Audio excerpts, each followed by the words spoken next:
Hakika siku hizi talaka imekuwa ni janga kubwa sana la maisha, watu bila kujua kwamba janga hili linasababishwa na nini.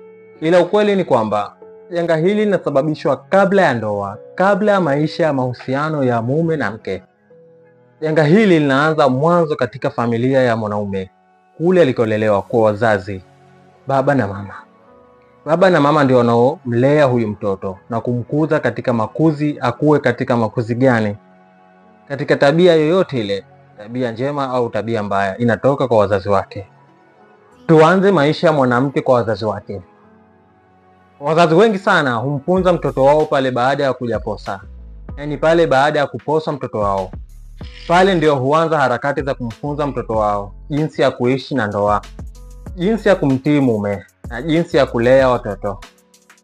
Lakini ukweli ni kwamba, ukweli ambao mchungu sana, mwanamke pale akili yake haipo kwenye ndoa, ila akili yake ipo katika harusi. Anawaza vijora na kuruka vigeregere katika harusi yake.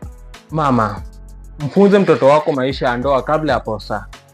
Mfunze mtoto wako utiifu na tabia njema. Mfunze mtoto wako jinsi ya kujipenda na kujiheshimu yeye mwenyewe, kwa sababu heshima inaanza kwake kabla ya kuheshimiwa na watu wengine.